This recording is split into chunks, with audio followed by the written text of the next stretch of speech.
Assalamualaikum warahmatullahi wabarakatuh. Alhamdulillah hari ini kita masih diberikan kesehatan, kekuatan untuk melangsungkan proses pembelajaran kita, khususnya di pendidikan kewarganegaraan. Mungkin di pertemuan kemarin kita membahas tentang perundang-undangan, ya. Berarti kita awal memang harus runtut.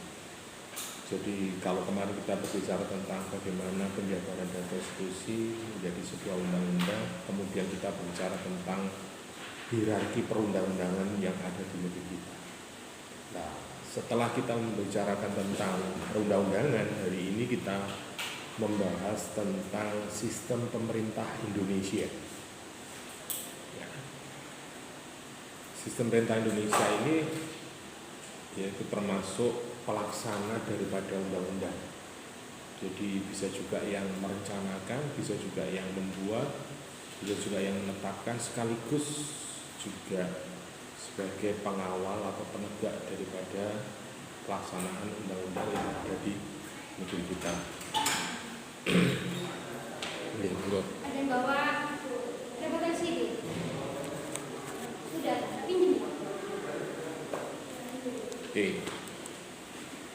Kalau kita bicara tentang sistem pemerintah, pastinya mungkin kalau kita bicara di prodi saya, ilmu pemerintahan, mungkin mata kuliah atau sub mata kuliah ini bisa 1 semester. Jadi ada kalau di kurikulum sekarang itu namanya pemerintah nasional. Kalau zaman saya itu SPRI, Sistem Pemerintah Indonesia. Ada yang di kurikulum CPS1 namanya Sistem Pemerintah Indonesia. Artinya di sini adalah menjelaskan bagaimana sih sistem pemerintahan di negeri kita. Nah, kalau kita petani pemerintah di negeri kita mestinya banyak. Kenapa ini bagian pemerintah? Ya, ini karena suatu negara pasti ada istilah trias politika. Jadi ada yang namanya eksekutif, legislatif, yudikatif. Tetapi fokus di dalam mata kuliah ini adalah pada eksekutif, pelaksananya. Ya, sesuai yang saya sampaikan di awal bahwa pelaksana daripada undang-undang atau undang-undang yang ada di negeri kita adalah pemerintah. Nah, dari sini kita membahas tentang bagaimana sih definisi dari pemerintah. Mungkin ada adik ketika mendengar istilah pemerintah, mungkin asumsinya berbeda-beda. Ya, karena mungkin ada adik ini dilahirkan di era reformasi, mungkin bahasanya stigma yang ada di dalam pikiran adik-adik ketika saya tanya apa pemerintahan itu, mungkin bahasanya macam-macam. Beda lagi kalau pemerintahan di zaman saya Orde Baru. Pemerintah itu siapa? Oh, pemerintah itu pembangunan, Pak. Bagian yang bangun-bangun itu. Nah, kalau di era reformasi, oh pemerintah itu busuk, Pak. Korupsi, KKN dan sebagainya. Itu mungkin yang terjadi. Tetapi yang namanya pemerintah bukan seperti itu. Tapi mungkin karena pengetahuan awal ketika ada adik di masa itu, ada adik lahir atau mungkin ketika ada adik melihat atau mendengar istilah pemerintah, bisa juga seperti itu. Mungkin hari ini ada ketika saya tanya, apa sih pemerintah menurut Anda? Misalnya, Mas, menurut sampean pemerintah itu apa? Ya, terus bicara bebas saja. Sepengetahuan Anda pemerintah itu apa? Misalnya.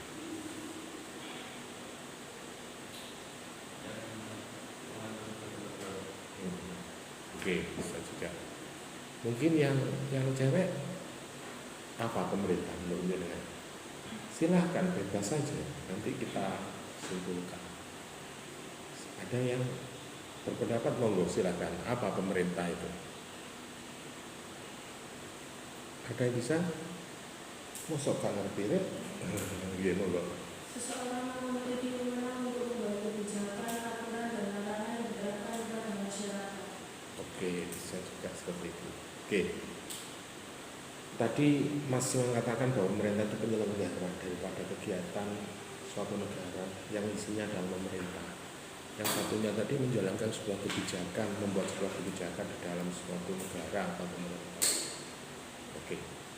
Pemerintah itu kan dari kata perintah. Ya, apa ya? Perintah itu berarti menyuruh, kata kerjanya. Kalau pemerintahan berarti kelembagaan.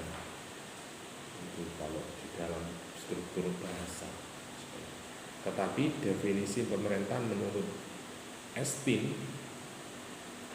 ya, kalau bicara digabungkan dengan istilah sistem, berarti struktur dan proses yang berkaitan dengan pencapaian tugas. Itu sistem. Sistem itu satu kesatuan yang membentuk sebuah struktur organisasi untuk mencapai sebuah kegiatan atau tugas. Sedangkan pemerintah menurut secara etimologi atau secara kebahasaan berasal dari kata perintah, yang kita ketahui bahwa suatu individu yang memiliki tugas sebagai pemberi perintah, atau bisa juga definisi pemerintahan adalah suatu lembaga yang terdiri dari sekumpulan orang-orang yang mengatur suatu negara yang memiliki cara dan sistem berbeda-beda dan dengan tujuan agar negara tersebut dapat tertata dengan baik. Jadi salah satu unsur negara itu adalah ada pemerintah, ada yang mengatur. Maka pemerintah itu bukan kerajaan, bukan. Jadi bisa juga pemerintah itu adalah pelayan. Nah, kalau kita bicara pemerintahan sangat kompleks sekali. Ya, ada jabatan politis, ada jabatan birokratis, atau jabatan karir. Nah, kalau di studi ilmu pemerintahan berarti mereka adalah jabatan karir. Karena pemerintahan itu ada ilmunya. Ya, bagaimana memanage, mengelola suatu masyarakat, sumber daya alam, atau bisa juga wilayah dan semuanya bisa berguna dan bermanfaat bagi warganya atau masyarakat. Itu ya, pemerintah dalam bisa juga diartikan adalah organisasi yang memiliki kekuasaan untuk membuat dan menerapkan hukum serta undang-undang di wilayah tertentu. Ini secara etimologi, secara kebahasaan. Bisa juga pemerintah itu adalah pijakannya, awalnya itu adalah politis, ujungnya adalah ekonomi. Itu kalau dari sisi keilmuan. Artinya apa? Untuk mencapai sebuah kebahagiaan, kesejahteraan harus ada tata kelola, harus ada manajemen. Nah, kalau bahasa pemerintahan di studi pemerintahan itu tata kelola. Kalau bahasa umumnya ya manajemen. Nah, manajemen itu apa saja? Ada perencanaan, organizing, ya, ada aquating, ada evaluasi dan sebagainya. Itu adalah kegiatan-kegiatan yang dilakukan dalam struktur organisasi dalam pemerintahan. Kalau saya katakan bahwa pemerintah itu awalnya politis, bisa juga. Kenapa politis? Karena pemerintah itu membawa bukan suatu perusahaan, yang dibawa itu masyarakat banyak, apalagi di Indonesia yang struktur masyarakatnya itu sangat pluralistik, wilayahnya berkepulau-pulau. Artinya setiap daerah, setiap masyarakat punya kepentingan, punya kebudayaan yang berbeda-beda. Maka di sini bagaimana menatanya? Nah, ini ada sistemnya, ada tata caranya, ada tata kelolanya, biar untuk mencapai sebuah kepentingan hajat hidup masyarakat yang ada atau yang tinggal di wilayah negara tersebut, khususnya yang kita sebut sebagai Negara Kesatuan Republik Indonesia. Beda halnya dengan negara-negara Arab, Cina dan sebagainya, sukunya hanya sedikit, wilayahnya juga satu pulau itu aja. Kalau Indonesia berapa pulau, berapa provinsi, pasti mereka atau warganya punya kepentingan masing-masing. Bisa juga ini dipengaruhi oleh struktur wilayah, geografinya. Guru ngomong geologinya, geopolitiknya, karakter politik masyarakatnya, itu pasti akan berbeda-beda. Partisipasi politik masyarakat Madura, masyarakat Sunda, masyarakat Batak pasti punya karakter masing-masing. Nah, itu bagaimana mewadahi itu? makalah dibingkai di dalam sebuah konstitusi, dibingkai di dalam sebuah undang-undang dasar, kemudian dibingkai lagi di dalam bentuk undang-undang. Kalau kemarin saya sampaikan undang-undang itu disesuaikan dengan kepentingan, bisa juga. Kalau kemarin saya sampaikan ada undang-undang pendidikan, kesehatan, lingkungan, apapun bisa diundang-undangkan untuk menata kepentingan hajat hidup masyarakat Indonesia yang bermacam-macam. Nah, itu bagian dari berbicara sistem pemerintahan di Indonesia.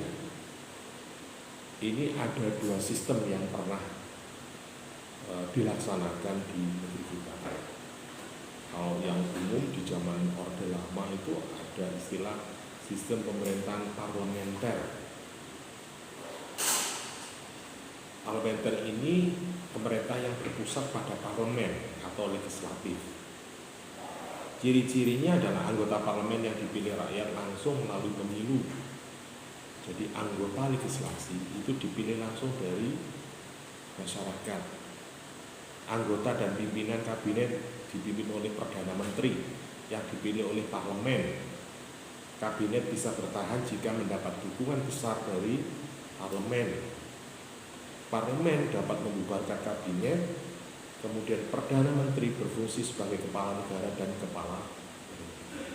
Di dalam parlemen ini Anda ingat enggak sejarah pada tahun 1949 atau pasca kemerdekaan ini pernah diterapkan, tetapi mungkin ya, struktur kenegaraan kita tidak sama dengan sekarang. Karena mungkin awal-awal kemerdekaan secara administratif, secara kewilayahan bisa juga masih proses ya, masih penataan atau masih trial, masih coba mencoba sebuah sistem yang ada di dunia terkait dengan sistem pemerintahan. Nah, sistem parlementer ini pemerintahan itu terpusat pada parlemen atau legislasi. Jadi kepala pemerintahan itu dipilih oleh parlemen. Kalau dalam istilah pemilu zaman Orde Baru itu pemilu secara tertutup, ya. Jadi untuk memilih presiden, kepala daerah itu dipilih oleh anggota legislasi atau legislatif. Kalau di pusat yang memilih bukan legislatif tapi Majelis Permusyawaratan Rakyat atau MPR.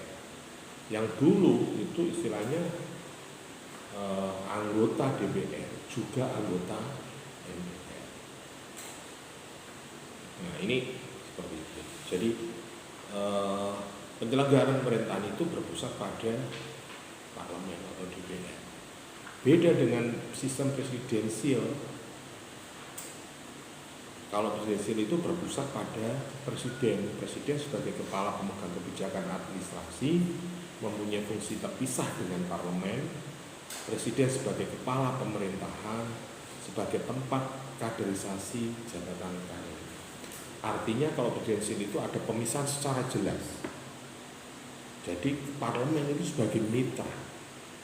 Kalau tadi si awal saya sampaikan asas ini terkait dengan trias politika, berarti terkait pembagian tugas, pembagian kekuasaan di dalam sebuah negara. Jadi kalau ada istilah eksekutif, legislatif, yudikatif, berarti ada yang membuat kebijakan atau yang membuat undang-undang, ada yang melaksanakan undang-undang, ada yang menegakkan undang-undang. Nah, posisi pemerintah di sini adalah sebagai eksekutif. Nah, kalau yudikatif berarti bisa kejaksaan, kepolisian, KPK, sampai di tingkat bawah ya Linmas dan Hansi. Nah, kalau di pemerintah daerah bisa juga Satpol PP. Nah, itu penegak hukum. Itu termasuk lembaga yudikatif. Artinya di dalam penyelenggaraan sebuah negara ada pembagian tugas. Lah, presidensial ini tugasnya pada eksekutif. Dia sebagai kepala bidang administrasi, kepala rumah tangga. Jadi urusan internal, urusan dapur negara itu adalah pemerintah. Urusannya apa? banyak sekali.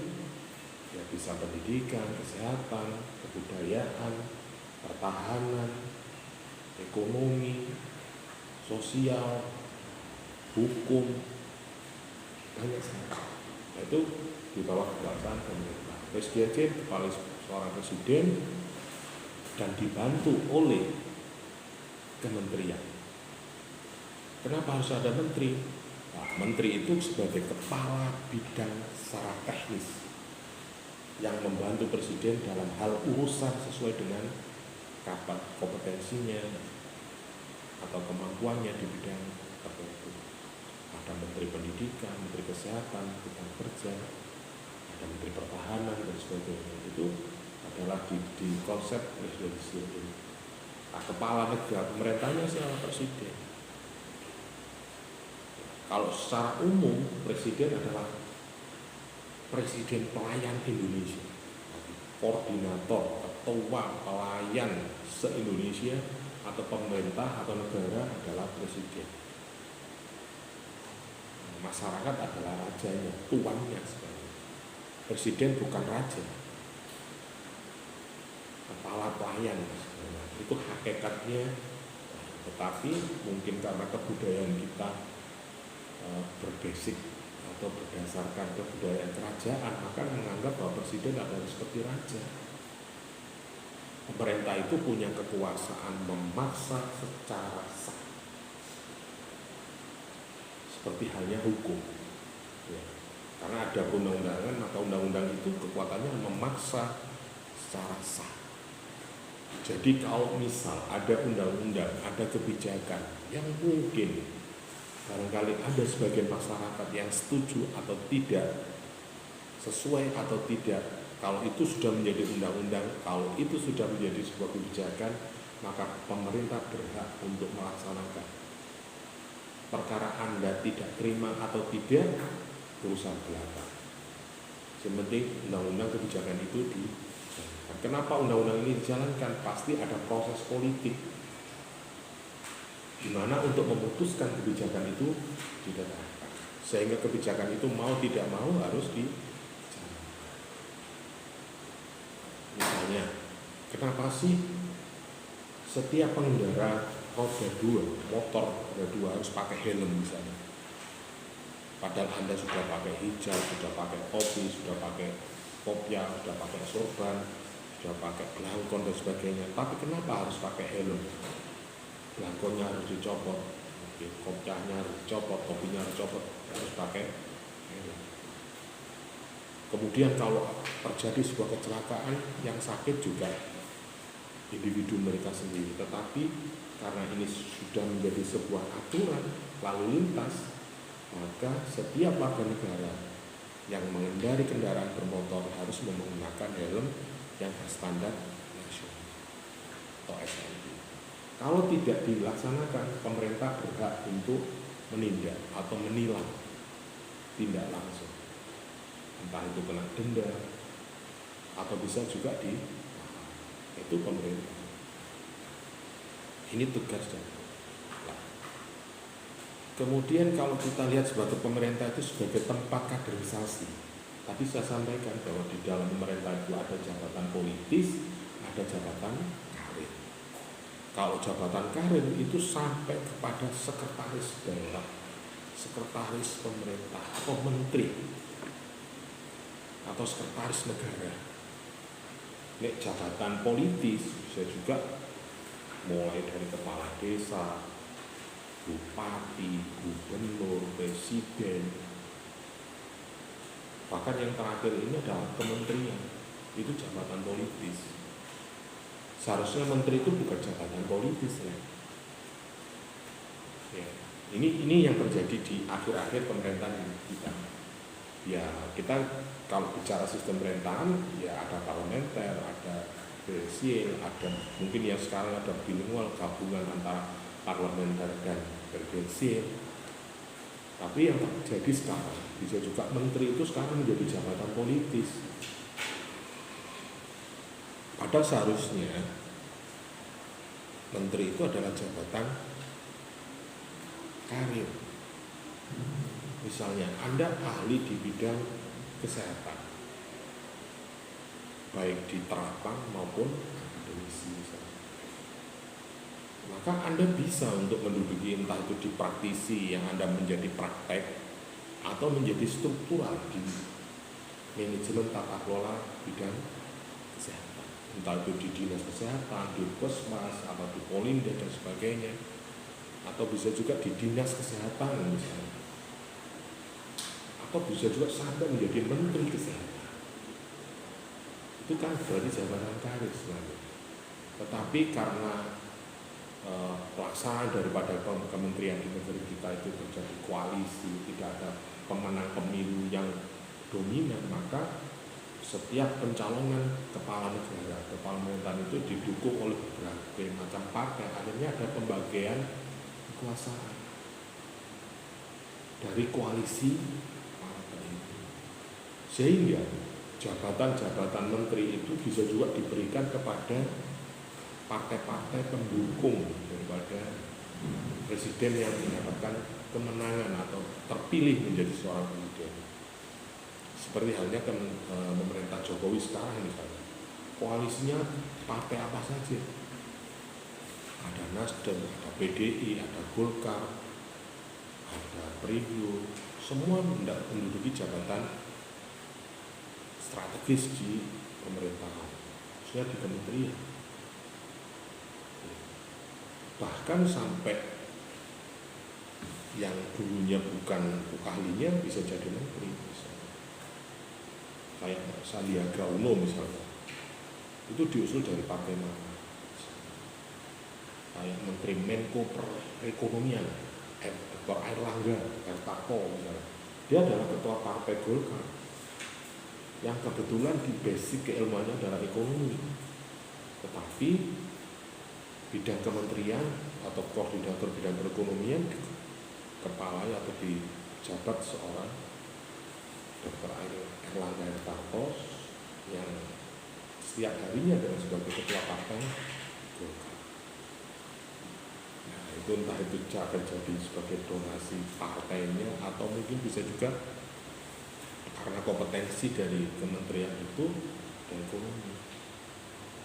Ada di PKB misalnya, ada yang menjadi menteri tenaga kerja, ada yang menjadi menteri pemerintah desa. Nah, itu akhirnya bukan jabatan karir, tetapi jabatan politis. Jabatan politis karirnya menjadi di tingkat bawahnya. Siapa di bawah menteri bisa juga wakil menteri, bisa juga dirjennya atau direktur jenderal yang membidani bidang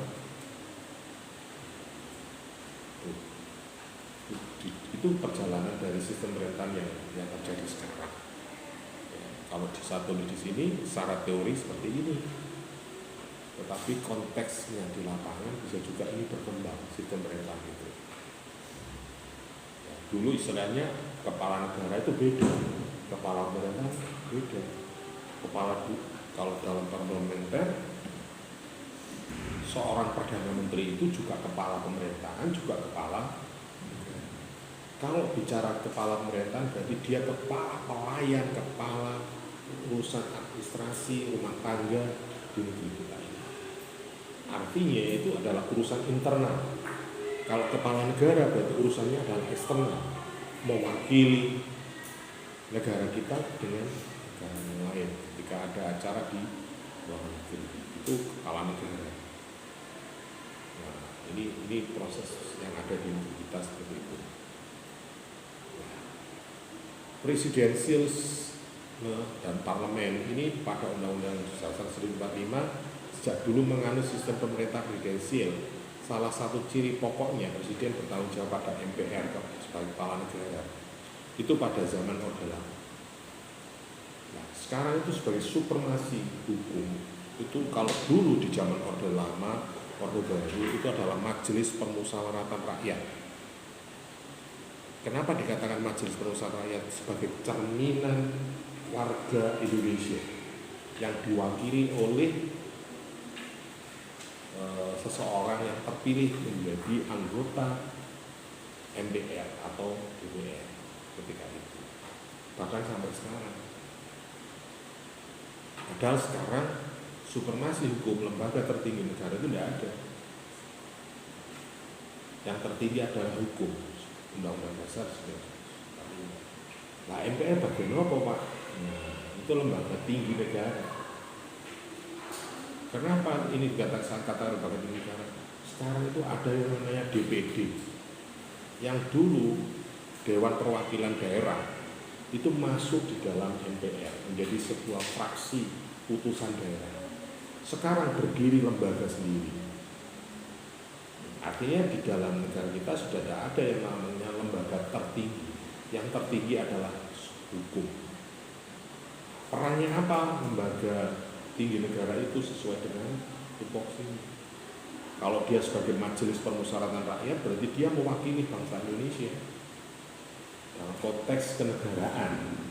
Kalau DPR bisa dalam konteks administrasi, undang-undang dan sebagainya, internal, sebagai pengawas. Salah satu fungsi daripada lembaga tinggi negara, khususnya DPR, itu punya hak yang namanya hak budgeting, hak controlling, hak untuk mempertanyakan kebijakan pemerintah.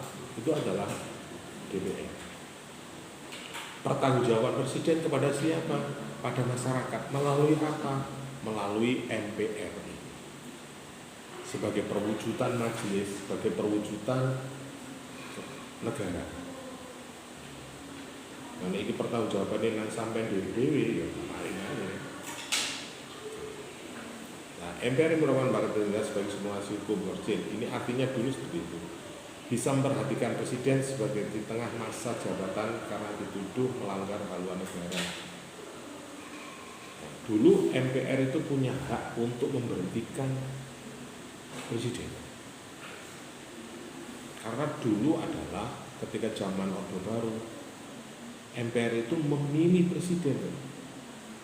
Nah, saiki MPR dipilih rakyat, presiden juga dipilih rakyat.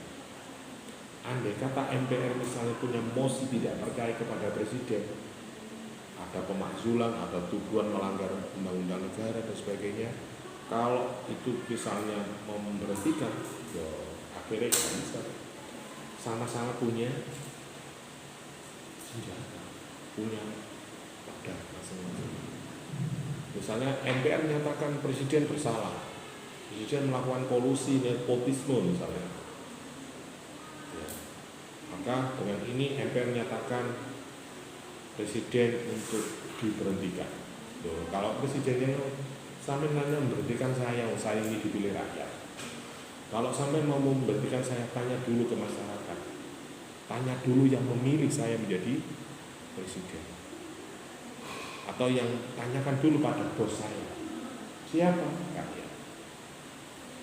Caranya bagaimana? Yang ngomong negara ya harus ada istilah referendum. Nah, referendum ya kayak pemilu ya. Tapi pernahkah itu terjadi? Tetapi selama pemerintahan pasca reformasi ini, senjata ini jarang digunakan oleh kepala negara. Kecuali zamannya Gus Dur.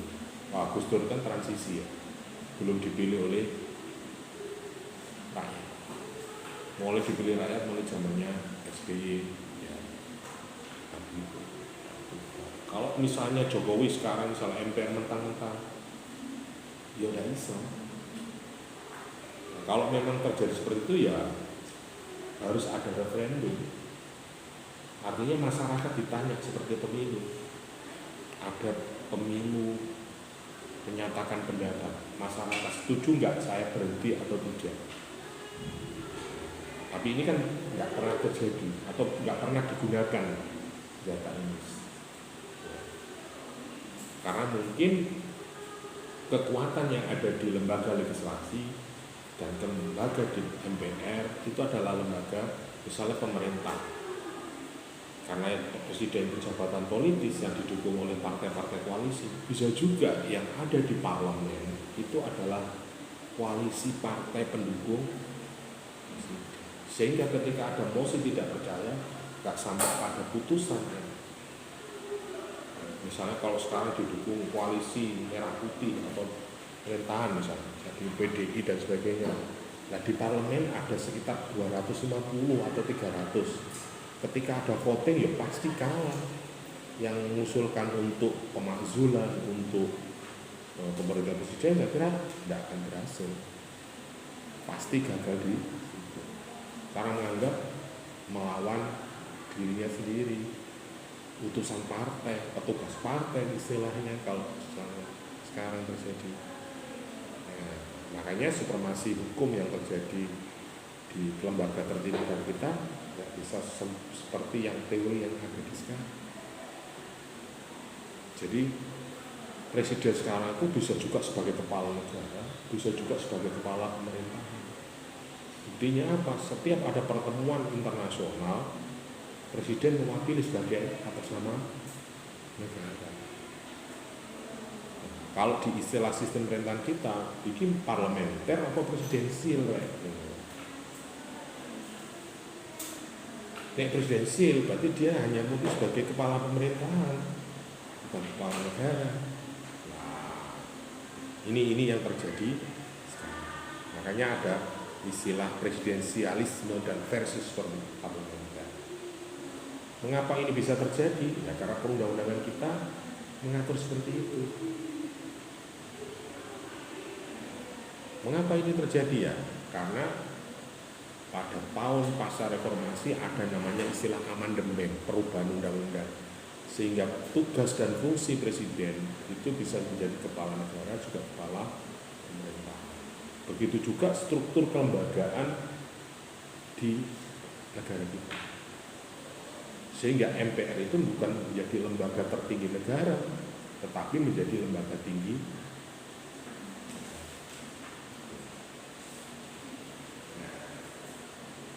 Ini kalau di dalam paparan ini ada beberapa sistem atau model pemerintahan yang ada di dunia. Ya. Jadi kalau tadi saya katakan, loh kok Pak, tadi ini campur aduk kayak ini sejarahnya parlementer atau presidensil. Nah, di dalam suatu sistem pemerintahan di dunia ada beberapa sistem yang diterapkan di berbagai macam.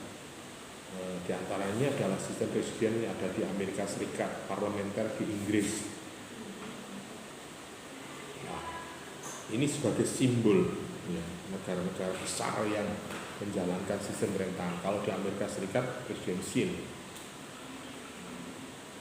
Kalau di Inggris kenapa parlementer? Karena kekuatan kerajaan di sana masih kuat. Kayak di Malaysia itu perdana menteri. Jadi kerajaan itu masih fungsi, masih bisa jalan. Kalau di Indonesia ngomong kerajaan yo banyak ya. Malah kalau itu diterus-teruskan yo mestinya ya harus Mojopahit yang menjadi di atas pemerintahan. Karena kalau kita bicara Mojopahit, kekuasaan kerajaan Mojopahit itu sampai Sri Lanka, Singapura, Malaysia bahkan itu menjadi bagian dari kerajaan Mojopahit. Tetapi karena itu sudah tidak ada, maka kita bicara tentang negara. Ada sistem campuran, hybrid system. Ini yang dilakukan di negara Prancis. Bahkan Indonesia sekarang mungkin bisa dikatakan hybrid system. Vienna adalah negara. Ada sistem gabungan, kolegial system di Swiss. Jadi mengadopsi presidensial, juga mengadopsi parlementer. Kalau hybrid itu ya ada pembagian yang satu sistem, tapi ada yang diambil dari sistem parlementer, ada yang diambil dari sistem presidensial. Kalau kolegial dijalankan kabeh. Ono kerajaannya, ono anune dan sebagainya. Ada beberapa eksperimen penerapan sejarah-sejarah. Ini saya sampaikan bahwa pada awal pasca kemerdekaan kita pernah menjalankan sistem parlementer. Kabinetnya yang dikepalai Perdana Menterinya waktu itu adalah Dr. Sahwir. Tetapi tidak bisa berjalan secara mulus, tetapi ada beberapa tantangan-tantangan yang mungkin pemerintahan itu tidak bisa berjalan. pada tahun ini hampir sama dengan sekarang. Artinya dulu juga ada istilah multi partai, banyak partai politik, sehingga pemerintahnya kekuatannya di parlementer. Pada tahun 5 Juli 59 ini atau pasca kemerdekaan itu parlementer, partainya hampir 150 partai. Ada partai komunis, Nasokom, NU, PKI, Marhainis, sampai sekarang udah ada Masumi, ada Persista dan sebagainya. Seperti sekarang. Ada beberapa kelompok-kelompok yang macam-macam ketika itu. Tetapi kenyataannya bahwa sistem parlementer itu tidak tepat, sehingga pada tahun 1959 ada namanya istilah dekret presiden 5 Juli 9 tentang campuran yang berdasarkan Undang-Undang 45. Artinya bahwa sistem parlementer ketika itu dianggap tidak sesuai dengan Undang-Undang Dasar 1945, sehingga keluarlah dekret presiden yang membubarkan lembaga. Bahkan di era Gus Dur sempat ini dikeluarkan dekret presiden karena dianggap bahwa presiden ketika itu Gus Dur belum secara ingkrah diputuskan melanggar konstitusi, tetapi sudah diputuskan diturunkan. Nah, akhirnya salah kaprah yang terjadi. Mungkin karena pertimbangan politis sehingga Gus Dur pun tidak melanjutkan dekretnya itu atau tidak mempertahankan jabatan. Kalau di tahun 1999 ketika itu sampai munculnya Pak Presiden Soekarno, dia mengangkat dirinya menjadi presiden seumur hidup. Ya, itu. Sehingga di tahun 1959 sampai 1965 dianggap gagal dalam melaksanakan demokrasi. Jadi mungkin bisa juga karena infrastruktur dan struktur masyarakatnya belum seperti sekarang. Artinya tingkat pendidikan, tingkat ekonomi, infrastruktur dan sebagainya belum seperti sekarang. Tapi ada beberapa daerah-daerah tertentu atau masyarakat tertentu yang punya kapasitas pemikirannya sudah melampaui batas. Tapi sing mau pinter ya mau pinter, sing bodoh ya bodoh. Seperti itu. Kemudian di tahun 1965 sampai 1999 ada istilah Orde Baru yang melaksanakan undang-undang secara murni dan kesesuaian, yaitu presidensil. Ini secara pemerintahan. Jadi presiden ini jelas secara konsep sistem presidensil, ini zamannya Pak Harto. Kemudian di tahun 1999 sampai sekarang ini terjadi sistem electoral college. Artinya ada penggabungan dari berbagai sistem ini. Artinya ya mencari bentuk lagi. Makanya sekarang saya sampaikan bahwa pemerintahan sekarang itu tidak sesuai dengan teori yang ada. Karena apa ya? Karena undang-undangnya diamandemen, Ren. Buktinya apa? Presiden dipilih langsung oleh masyarakat. Kalau parlementer kan dipilih oleh parlemen. Nah sekarang presiden, kepala negara, sampai kepala desa, bahkan pernah kepala dusun saja dipilih oleh tidak melalui tunjukan. Kalau dulu mungkin bisa melalui pemilihan langsung ya. Makanya sekarang istilahnya electoral college, ada penggabungan, ada ya, pemerintahan kita bisa dikatakan apa ya, campuran atau apa. Makanya terkadang orang menganggap presiden punya kuasa segala-galanya, apalagi kalau dia sudah menjabat 2 periode.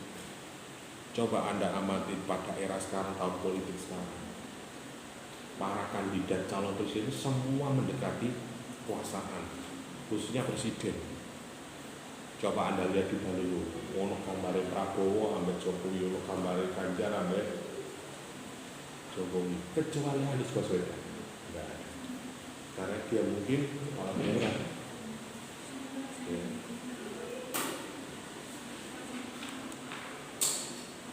Presidensialisme dalam multi partai ini seperti yang saya sampaikan di awal tadi, karena banyak dukungan karena dipilih langsung oleh masyarakat, maka perlu namanya kendaraan, yaitu partai politik. Walaupun kendaraan politik yang sesuai undang-undang harus misalnya 30% dari kursi anggota legislasi, tetapi anggota legislasi yang ada di DPR kita nggak ada yang sampai 50%, paling 25%, di bawah 30% rata-rata. Akhirnya untuk mencapai 50%, dia berkoalisi dari partai-partai yang mungkin punya suara, ada yang 20%, ada yang 15%, sehingga memenuhi kuota untuk calonkan menjadi calon presiden. Ketika dia sudah menjadi calon presiden atau menjadi presiden, maka dia harus menghidupi dari pendukungnya tadi dengan pembagian kekuasaan. Bisa juga didudukan menjadi kementerian atau bisa juga menjadi kepala lembaga tinggi negara dan sebagainya. Ada yang dijadikan, mungkin sekarang ketuanya harus, karena PDI suara terbesar, maka dia harus menjadi ketua DPR. Ketua MPR-nya siapa nomor 2-nya, atau yang nggak kebagian menteri jadi ketua MPR. Bisa dari Golkar atau dari PAN. Ini kondisi sekarang yang ada di negara kita terkait dengan sistem pemerintahan kita. Ya, kalau kita bicara pemerintahan memang agak ribet, agak sulit untuk memastikan bahwa ini menggunakan presidensial atau parlementer. Jangankan masyarakat awam, kita saja yang setiap hari mempelajari tentang studi pemerintahan saja, kalau kita lihat sejarah misalnya, bahwa pemerintahan sekarang atau struktur pemerintahan itu bukan pemerintahan asli Indonesia. Kayak pemerintah desa sekarang itu bukan pemerintah desa asli Indonesia, itu mengadopsi dari pemerintah Jepang. Kalau di pemerintahan kita, pemerintah desa itu ya hanya ada kami tuwo, ada cuwowo, ada istilah pak care atau apa. Sekarang kan ada struktur organisasi. Nah, di desa itu ada kepala desa, ada sekretaris desa, ada kaulnya, ada kasihnya, ada istilah perangkat desa. Nah, itu bukan asli Indonesia. Sing asli Indonesia ya pokoknya kami tuwo, wowo, ataulu, ada istilah-istilah sendiri terkait dengan tata kelola yang ada di pemerintah desa kita. Tetapi karena kita basicnya belajar dari Jepang, akhirnya diadopsi dari pemerintah itu. Itu ya, kalau kita bicara pemerintahan memang sangat kompleks. Jadi seperti yang saya sampaikan, bahwa kalau kita bicara pemerintahan ini sebagai satu semester ya. Artinya kita bisa mengulas secara rigid, secara detail terkait dengan pemerintahan kita. Nah, presidensi ini ada 2 partai. Ini di zamannya Orde Baru bukan multi partai tapi partai. Di partai ini jelas nih itu, karena yang memilih kepala negara, kepala daerah itu adalah partai atau parlemen, DPR, maka kekuatannya harus jelas. Zaman Orde Baru pemenang di partai politik ya Golkar kader, hampir 80%. Nah, kalau sekarang kan tidak ada.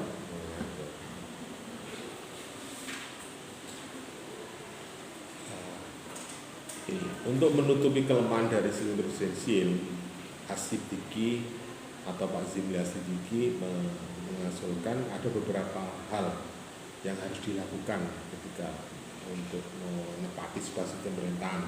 Misalnya pemilihan dilakukan 2 tahap